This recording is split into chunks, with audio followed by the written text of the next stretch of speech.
This video is brought to you by Squarespace, an all-in-one platform for building a brand and growing your business online.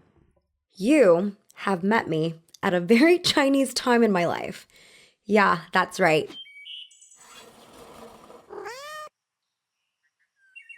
My fixation at the moment specifically is wushu, which is a form of kung fu. Let me paint the picture, okay? The fixation, of course, started over TikTok, tale as old as time. One evening in January, I started getting spoon-fed kung fu content on my Explore page. Specifically, it was just this little girl in China doing like a ton of cartwheels, and I'm nothing but a go-getter, so I immediately signed up for classes the next day, and now I do it 4 times a week. Most of the students in my class are Chinese, so yes, that also means I've been socializing over hot pot and Teresa Tang karaoke. I'd like to say that this is an esoteric niche interest of mine, but as it turns out, many other people are finding themselves in very Chinese times in their lives, including John Legend and Timothy Chalamet. Oh, I made this at home. Over the last few months, people on TikTok have expressed a vested interest in all things China, calling the practice China maxing. People are posting videos of themselves performing qigong exercises, eating dumplings, showing off their Chinese language skills, and booking trips to China. Interestingly enough, China maxing is a trend among non-Chinese and Chinese people alike, with creators like Sherry amassing large followings by posting tutorials on how to become Chinese baddies. Tomorrow you are turning Chinese. It's interesting because in the offline world, which still exists, of course, China is obviously a major global superpower, but it's usually positioned against the US as an economic and strategic adversary, a heated rival, if you will, especially during the Trump administration. Let's say China. Donald Trump is seemingly incapable of not talking about China, whether it's deliberately labeling COVID-19 the China virus. Comes from China. I want to be accurate.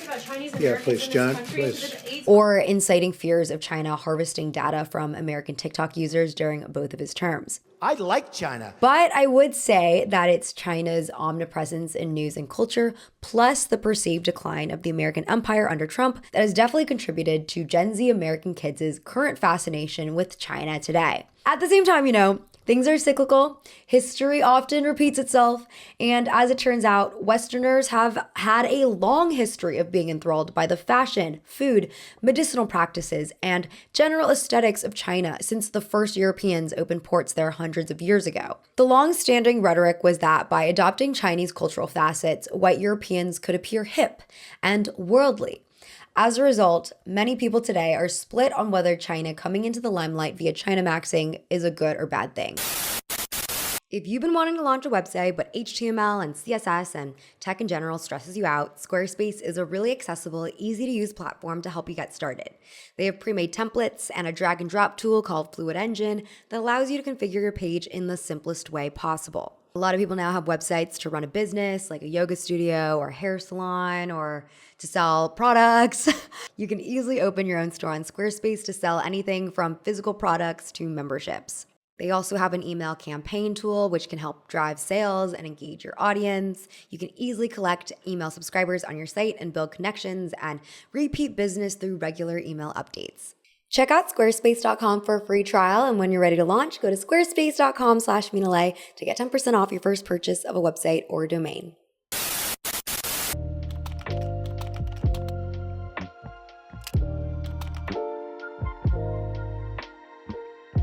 Have you ever stepped into a white person's house and their decor is just fully Chinese? We're going to take the influence from next door, which is an Asian motif. Okay, they've got the bedroom in there that's already a little Asian. Exactly. Mm-hmm.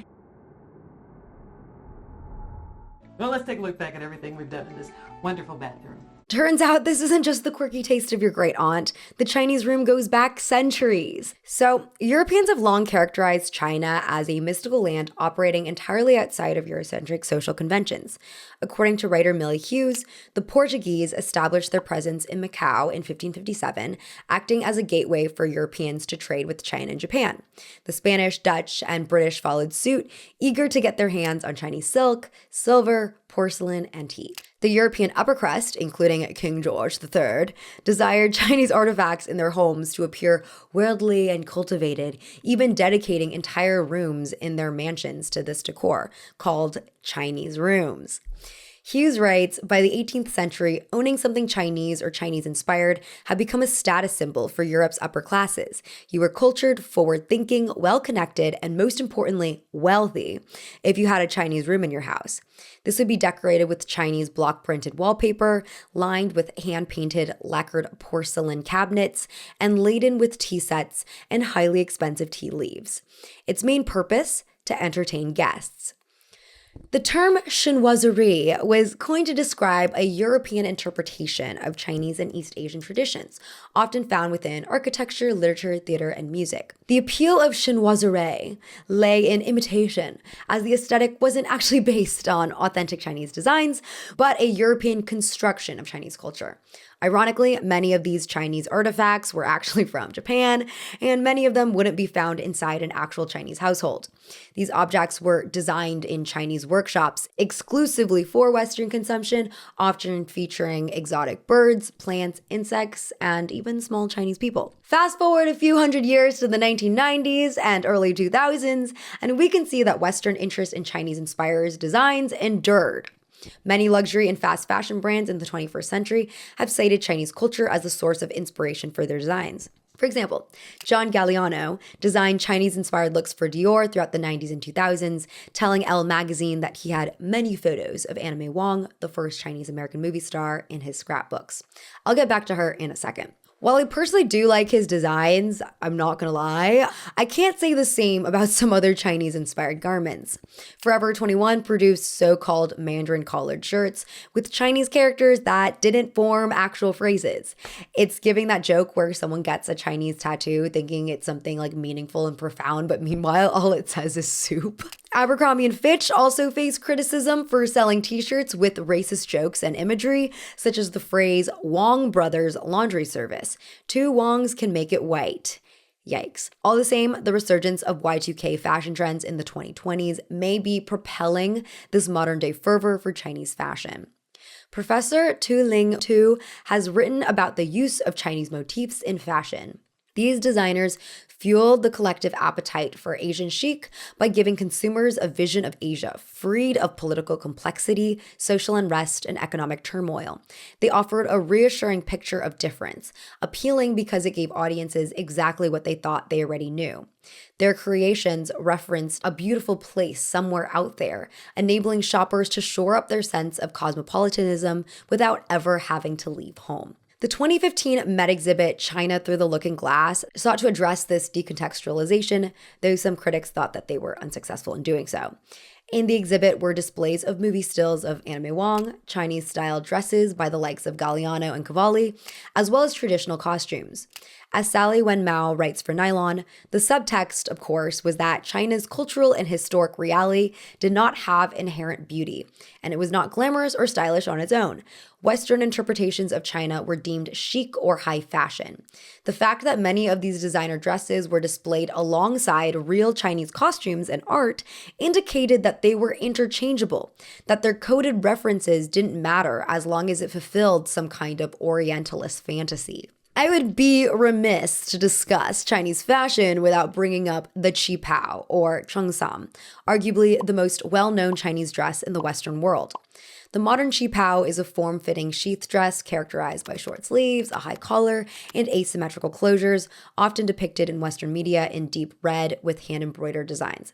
If that's not painting the picture, you may remember Kristen Dunst wearing one at the end of the first Spider-Man, or Lindsay Lohan wearing one in the boat scene in The Parent Trap, with chopsticks in her hair no less. I just like to have one word with the costume designer. Why? The modern qipao style actually emerged in the 1920s, and it's a pretty political garment because it reflected women's liberation from Confucian social norms.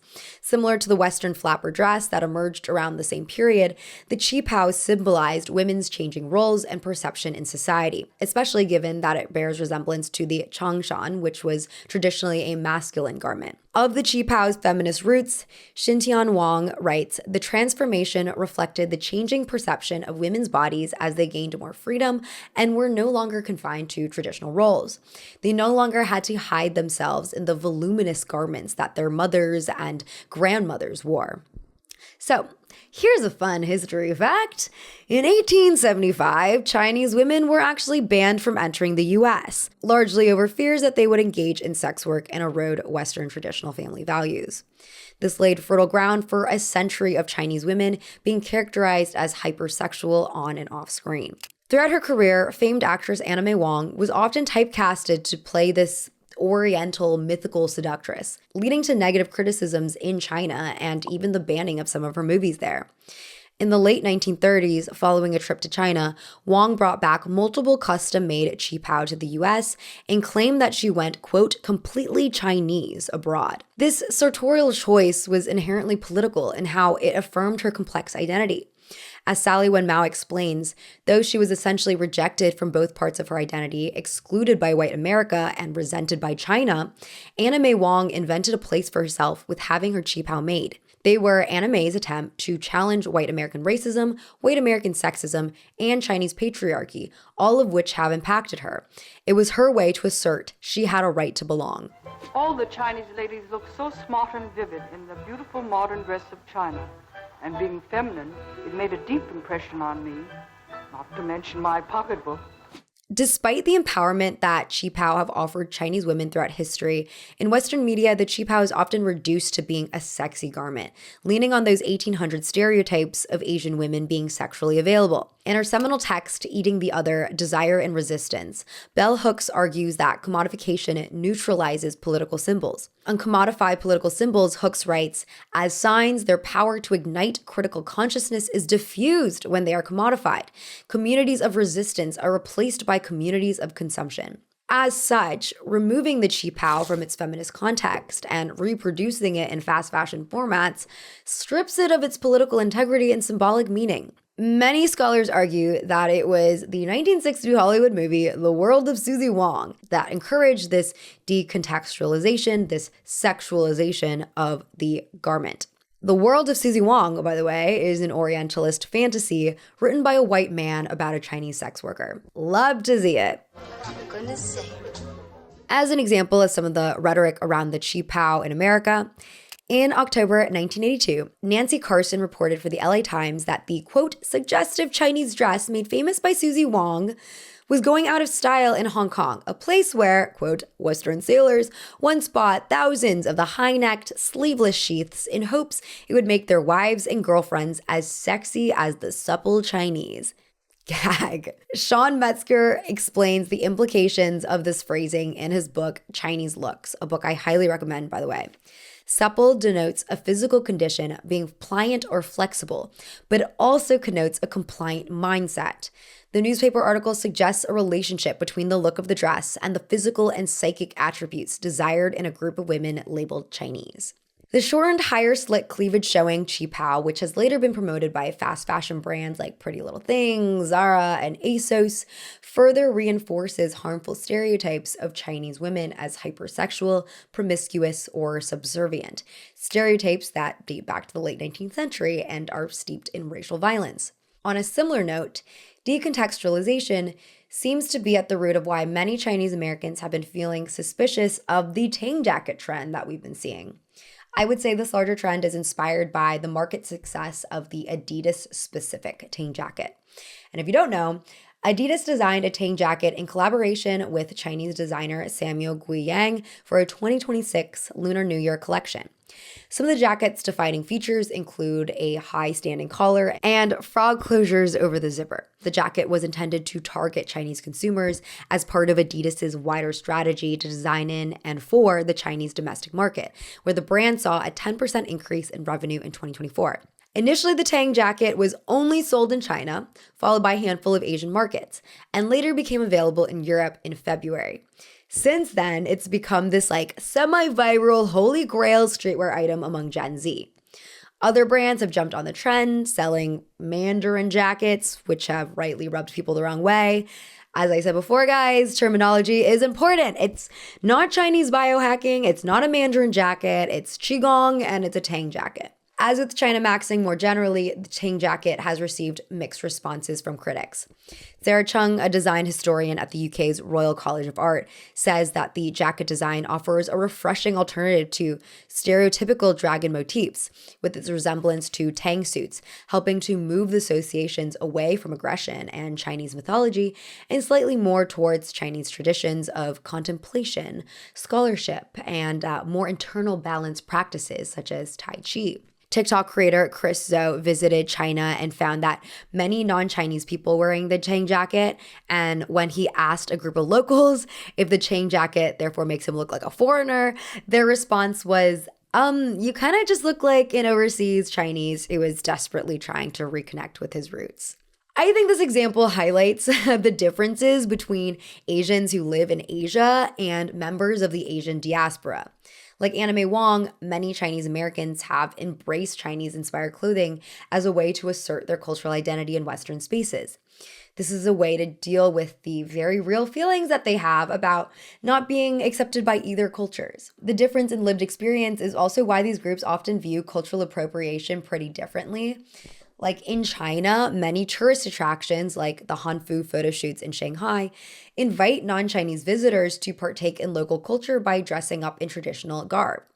This is widely accepted in part because Chinese people are the majority in China. Surprise, surprise. And in these cases, non-Chinese people are invited to participate in Chinese culture in the context that Chinese people deem suitable. On the other hand, when a white person wears a Forever 21 qipao in America, they're doing so on their own volition, not because a Chinese person invited them to do so. America's racist colonial past also casts a negative connotation on the idea of white people co-opting and decontextualizing aspects of culture they don't belong to, especially when the result is that many Asians have had to leave behind these aspects of their culture to assimilate. So it's kind of like a slap in the face to be like, don't wear your qipao, and now everyone's wearing a qipao, you know? We can understand. In my opinion, emphasis on my, whether or not a white person wears a Tang jacket ultimately comes down to intention. I think Asian fashion should exist within its appropriate context. Whenever possible, people should buy Chinese products from Chinese-owned brands and ask themselves whether they'll like the jacket next season or if it's just a trend. At the same time, I think specifically with qipao, given its history as this sexualized, misunderstood garment, it does give me pause when I see a white girl wearing one.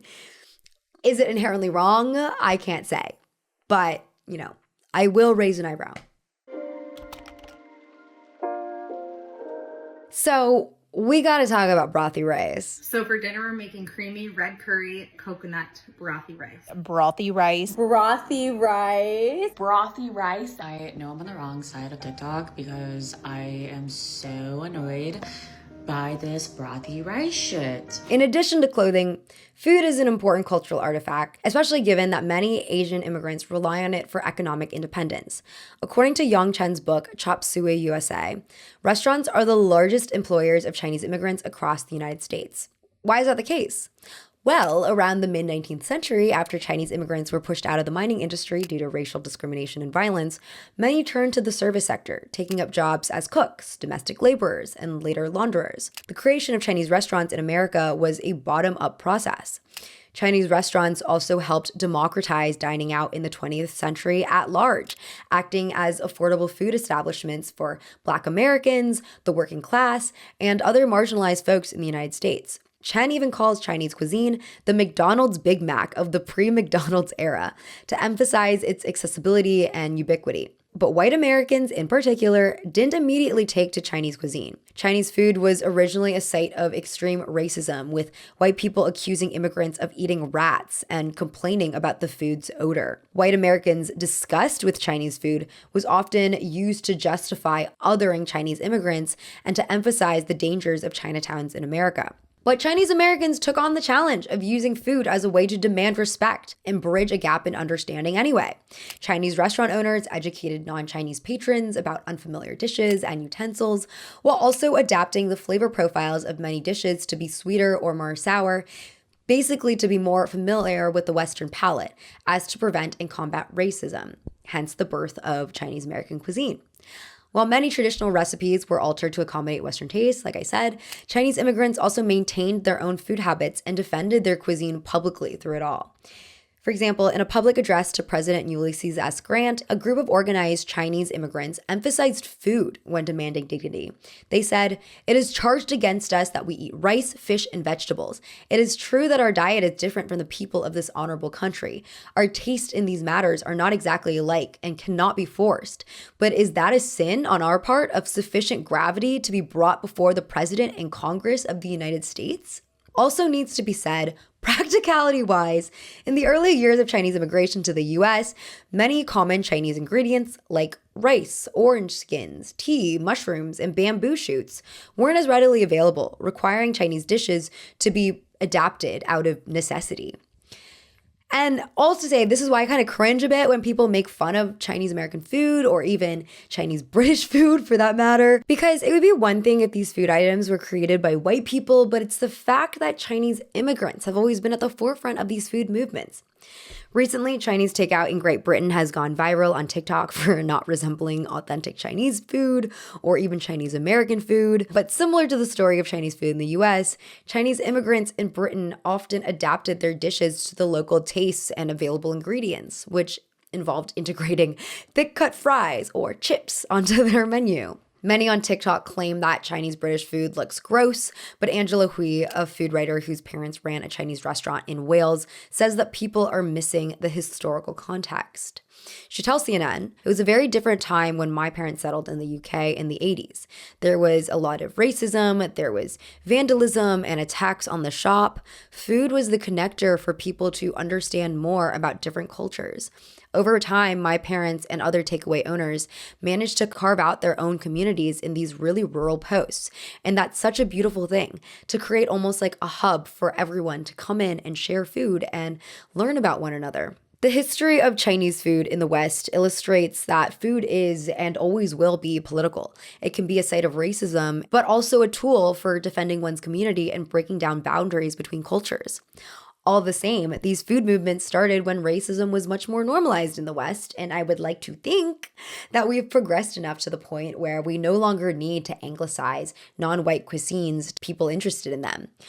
For example, the brothy rice food trend on TikTok is an abbreviated whitewashed take on many different Asian cultural dishes. As cookbook author Kat Liu writes, when an Asian dish is repackaged as an influencer, innovation, or trend, the culture disappears and the credit and clout go to whoever repackaged it.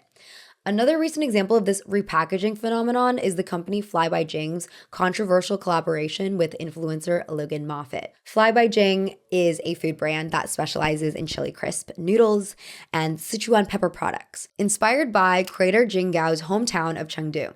This year, the company released a hot pot bomb product for making hot pot at home and partnered with influencer Logan Moffat to promote it. Logan Moffat is a white TikTok food creator, best known for making cucumber salads and Korean-inspired dishes. Moffat was criticized by followers after promoting the Fly by Jing product as the first ever hot pot bomb because Asian grocery stores have long sold hot pot soup bases. Moffat then apologized, and he insinuated that the language he used was provided by the brand. It's my responsibility to be accurate, respectful, and thoughtful, and I didn't meet that standard here. The situation highlights the phenomenon of companies using TikTok marketing to repackage pre-existing food as new and exciting for non-Asian audiences. Moffat was sort of made into a kind of spokesperson or liaison between the Chinese American company and non-Asian followers. This connects in many ways to the legacy of Chinese Americans adjusting Chinese cuisines to cater to white palates as a means of economic prosperity. But as I said, times have changed and young Asian Americans are no longer willing, nor should they have to, make their food more marketable to white people. And I think there's a generational gap there where, I resent a lot of the things that my parents think are normal because they grew up in America in the 80s. And as long as you weren't called a slur, that was progress. And similarly, I think a lot of young Asians are aligned with me in that they're fighting against the model minority blueprint their elders were forced to adopt to survive. And so hiring a white spokesperson for this Asian product and kind of introducing it to a white market inauthentically, we need to raise that bar a little bit. The other thing is that The difference between the Fly Beijing controversy and what Chinese immigrants had to do to assimilate is that restaurants were physical spaces that people had to come to. And sure, perhaps the food is a little sweeter than it would be in Sichuan, but through the process of dining, these patrons are learning cultural customs. And some of the patrons probably got to talk to the Chinese owners and learn about them and where they came from. And so therefore, these were sites of cultural exchange.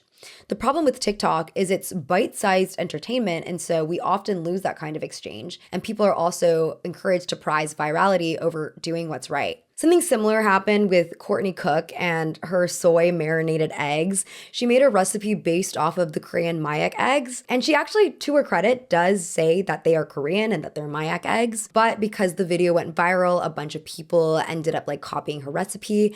And for SEO purposes, virality tagging purposes, they were all Courtney Cook soy marinated eggs, which obviously angered a lot of Korean people because it's why is this traditional dish now being associated with this white woman? These platforms, they encourage you to do that because if you're tagging Courtney Cook, who is a huge creator, you're probably going to get more views than if you tag Korean Mayak eggs, you know what I mean? With that said, that doesn't mean it's impossible to make compelling short form food content.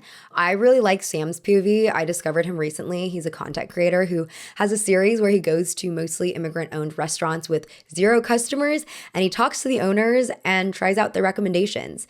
And he has a lot of followers, so the spot usually blows up after he posts the video, and then he films a follow-up video where he talks to them, and it's just extreme hope core. I love his stuff. To conclude, I don't have a problem with the idea of white creators making and promoting different cuisines, in general. I mean, Anthony Bourdain is beloved for a reason, but food is political, it's educational, it's collective, and I think it's worth thinking about how one can bring that to their content. At the very least, if you're making an Asian dish, you should always try your best to say the actual names of the dishes you're cooking, to spotlight Asian-owned brands and products, and highlight what specific culture the cuisine is coming from. Because I want to know if your brothy rice was inspired by Filipino arroz caldo or by Japanese ochazuke. Americans have also had a long history of mislabeling Asian cuisines and specifically misattributing Chinese dishes to other countries that they have friendlier relations with, like South Korea or Japan. For example, tanghulu, which is skewered fruits coated in a hard sugar candy shell, is often characterized as a Korean dish online, but it was actually created in China. Flattening and misattributing cultural dishes in this way erases their historical complexity, which is Orientalizing. As Edward Said argues in Orientalism, the construction of East and West makes the world into 2 monolithic cultures, starkly opposed to one another. Said writes that the Orientalist speaks in vast generalities, which homogenizes vast and varied Eastern cultures into one unchanging, essential, and mystical category, the Orient. Clearly, naming the origin of food helps push back on this conception of the monolithic Orient and allows food to exist in its appropriate context. I've been cooking a lot of Vietnamese food and posting it on my Instagram stories. Follow if you're interested. And I've been really annoying about making sure that the food is named correctly in Vietnamese, because even though, yes, it's harder to pronounce for English speakers, it's just respectful. And after all, Americans learned how to say spaghetti, they can learn how to say pho, okay? Plus, when you call a dish pho, you identify it as Vietnamese. But if you call it beefy rice noodles, it just becomes this generalized amalgamation of ingredients, not belonging to any particular culture. Soft power is really important for representation. I mean, I have a complex, nuanced opinion on soft power as a concept because it's rooted in capitalism. I'm not going to go into it for now, but I think just as an example of Korea's investment in their soft power, which has led to visibility. And that visibility has been important for artists, for restaurateurs, for young Asian kids to grow up with confidence in this country. So is everyone brewing tea lately, or is it just me? I actually did get this new tea tray with these little cups. This one is a cup and then this one is a mug. And it is so beautiful. I'm obsessed with it. So, okay, I just wanted to give a shout out to my tea set. But anyway, we got to talk about TCM. That's traditional Chinese medicine, by the way, not Turner Classic Movies or Texas Chainsaw Massacre. I learned that the hard way when I was searching on Tumblr for TCM and I did not get what I was looking for. So, gua sha might be the most co-opted TCM technique in the West. It involves a smooth-edged tool being gently scraped on one's skin, commonly used on the face, neck, and body. There isn't a precise definition for gua sha in ancient medicine books, but many agree that gua sha therapy can be traced back to the pre-Qin era, over 2,000 years ago. Importantly, gua sha is considered effective for acute or chronic pain and mild to severe conditions such as colds, flu, fever, and heat stroke, as well as various respiratory and functional internal organ problems. However, many Western beauty influencers characterize gua sha as a technique for lymphatic drainage or a wrinkle-ridding alternative to Botox. Despite these claims, no TCM tech cites gua sha as a tool for lymphatic drainage or as a beauty technique. But regardless, gua sha's buzziness on the internet and mischaracterization have decontextualized it from its true medical use in TCM. One TCM practitioner told NPR that while gua sha can produce cosmetic results, it's important for people to understand that this result comes from its ability to boost internal health as a valid Chinese medical technique. The result is, of course, frustrating. White-owned beauty brands get to profit from associations with Asian medicine and beauty practices without properly crediting where they come from. Ada Lip Beauty founder Ada Xie also notes that in China, gua sha tools are commonly made from premium wood or stone, whereas Western manufacturers often make them from rose quartz and jade. These expensive materials only drive up the cost of the tools, applying not only a whitewashed framework, but a capitalist one to the regimen. Beyond beauty treatments, the Western wellness industry is also known to adopt TCM in the pursuit of holistic or supplemental medical care. Michelle Hyun Kim notes that many Gen Z China Maxers have adopted TCM practices for wellness purposes, including keeping their feet warm, drinking hot water and goji berry tea, and moving their body every day to promote the flow of qi, or internal energy.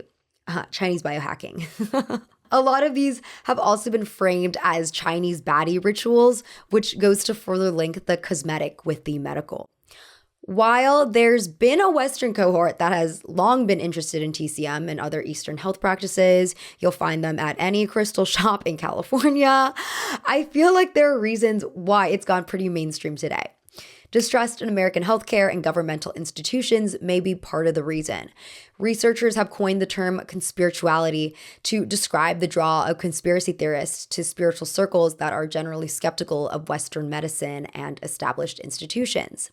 Figures like RFK Jr. have helped spread fear and skepticism surrounding vaccines and conventional medicine while promoting alternative remedies.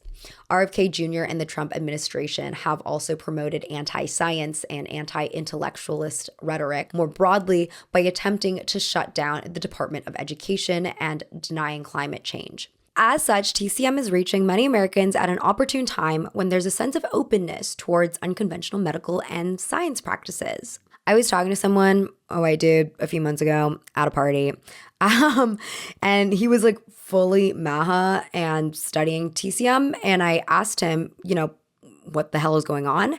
And he explained to me he had this chronic health issue a couple years ago that he tried to get treated and nothing worked. And then he looked into TCM and that cured everything. And so now he's extremely skeptical of the health industry. And I've heard similar stories like this from people dealing with long COVID, and that's real. Like, many Americans have legitimate reasons to distrust medical systems. A 2023 poll found that 70% of US adults feel that their healthcare system is failing them, either due to high costs, difficulty navigating insurance, or unreasonably high wait times. 64% reported feeling that healthcare providers don't take time to understand them, with another 40% sharing that they're afraid to speak up to their providers. And as with all American institutions, institutional racism, sexism, and ableism are embedded in the fabric of our medical system. For example, there is far less research and thus far fewer effective treatments for reproductive health problems and conditions, mostly affecting women. A 2018 survey of 77 medical articles show that medical professionals are more likely to dismiss women patients as too sensitive, hysterical, or as time wasters. Some studies also show that doctors are more likely to diagnose women with psychological causes for their pain rather than physical ones compared to men. At the same time, TCM can't cure everything. such as cancer. And I'm just stressed that this prioritization of TCM over hospitals and medicine will lead to more deaths and or disinterest in science as a whole. Like there's this meme that satirizes anti-science people because one of their common talking points is if you can't pronounce the ingredient, you shouldn't consume it. Meanwhile, the unpronounceable name is dihydrogen monoxide, which is in water. Similarly, not everything organic is good for you. Raw cassava, which is a tuberous root vegetable and can be baked into a delicious cake, is poisonous to humans. Also, the fact that China maxing is uplifting like specifically ancient or traditional Eastern medicine as inherently superior actually relies on a very primitivizing view of China. According to bell hooks, primitivism is a device of imperialist nostalgia or a process of yearning for what one has destroyed. Hooks writes that primitivism characterizes the other as containing a secret to sensual and spiritual renewal, offering a feeling of truly being alive that Western civilization cannot offer. She writes that this especially appeals to young white people who are dissatisfied with American society as a whole, which kind of sounds like China maxing. Hooks writes, masses of young people dissatisfied by U.S. imperialism, unemployment, lack of economic opportunity, afflicted by the postmodern malaise of alienation, no sense of grounding, no redemptive identity, can be manipulated by cultural strategies that offer otherness as appeasement, particularly through commodification. The contemporary crises of identity in the West, especially as experienced by white youth, are eased when the primitive is recouped via a focus on diversity and pluralism, which suggests the other can provide life-sustaining alternatives. It's very clear to me that many of the people who are so caught up in this like TCM revival are living in a fantastical version of ancient China because in actuality, China is hyper modern. Go into any hot pot restaurant and there will be a little Wall-E robot coming over to deliver your meat. And interestingly enough, like China is leaning on new technology to aid their TCM practices. So I don't want to like pitch TCM and like modern medicine as like against each other. They're just like there to treat different things. But as I said, China is bridging that gap between traditional and modern. For example, over there, providers are actually using AI in clinical diagnostics and prescriptions. They have robots delivering acupuncture, and there are labs building AI agents to cater to the growing number of users who go online with their queries. This idea that China is a place to escape modern technology and the politics of the healthcare system is really misguided. Once again, I don't care if someone wants to practice TCM at all. Like, I drink my hot lemon water every morning. I keep my tiger balm on hand. But pretending that it can cure everything is just a disservice to the practice. It would be the understatement of the century to say that Americans are disillusioned by America right now. Every other day, we're logging online to see new atrocities that our military and government are committing domestically and abroad. As such, I suppose it makes sense for people to look elsewhere for solutions. While TikToks and Reels about China maxing are often coming from a place of reverence, writer Ming Tran writes that Gen Z's obsession with China remains surface level. China maxers are enthralled by the general aesthetics of Chinese culture and Chinese practices, rather than its specific history, ideology, or values. People aren't actually interested in how Chinese people think or relate to their cultural identity. They're interested in ogling at Chinese practices from the outside, which reaffirms Chinese identity as other. Our interest in China being surface level reinforces China's foreignness in the American imagination. As Tran writes, in the twilight of the American empire, our Orientalism is not a patronizing one, but an aspirational one. Asians have long been plagued by a stereotype of permanent foreignness in America, by the way. Professor of Asian American Studies and History Mei Nyai writes that early exclusion laws codified the idea that Chinese people were unassimilable and thus would always be foreigners, even those born in the US. Even though exclusion laws were rolled back in the 1940s, the idea of this permanent foreignness was reproduced through the numerous wars that the US fought in Asia in the 20th century, including World War II, the Korean War, and the Vietnam War. Even if it's unintentional, China maxing is another means of distancing Asian and American identity, heightening the differences between China and America, and making China appear highly foreign in the process. China maxing may also be a modern interpretation of the European Chinese room, a way to signal being cultured and progressive to one's followers. Millie Hughes sums this comparison up well, writing, 3 centuries apart, there lies the same privilege in the white socialite/influencer class being socially rewarded for imitating superficial aspects of a foreign culture from a safe distance, the only difference being an evolution in social currency. The reward of appearing upper class, enlightened, and wealthy is replaced with that of views, engagements, and monetization. They have the privilege of accessing Chinese spaces by choice, speaking over, if not plagiarizing Chinese voices, and superficially imitating aspects of Chinese culture while remaining blissfully ignorant of the acts of violence, racism, and discrimination faced by Chinese people, sometimes in their very neighborhoods. Look, I don't believe that we should gatekeep every cultural artifact, and I think that cultural exchange should generally be tolerated. I think that's a symptom of a healthy, globalized world. Eat all the dumplings you want. I understand when people get frustrated by cultural appropriation, though. Like, of course I do. But I think I've just gotten to a place, like, personally, where I can't be mad at every little thing anymore, especially if what's happening is happening because of just straight ignorance. Like, if a white girl wants to drink hot lemon water, well, that has nothing to do with me. But if I hear people saying, they want to buy Mandarin jackets, of course, I'm going to be like, that's actually a Tang jacket, guys. And if they push back on me about it, then that's where I'm like, okay, bye. Also to say, if you are white, I think it's important to recognize and acknowledge the context of the culture you're participating in and investigate why you're interested in it in the first place. And then, of course, be open-hearted to any criticism from someone who's actually Chinese, whether they be a Chinese citizen or part of the diaspora. And ask yourself, are you performing Chinese practices on social media to reify your identity as a Westerner? And does what you're posting rely on exoticization to be entertaining? Or maybe it is like that you just genuinely tried Tong Hulu once and thought it was the coolest thing you've ever eaten and just wish to share it with the world. I think we just need to, be unpacking more, recognize the history, unpack our intentions, and live, laugh, love, or whatever. Okay, that's the end of the video. Let me know what you think about China maxing, and I'll see you next time. Okay, bye.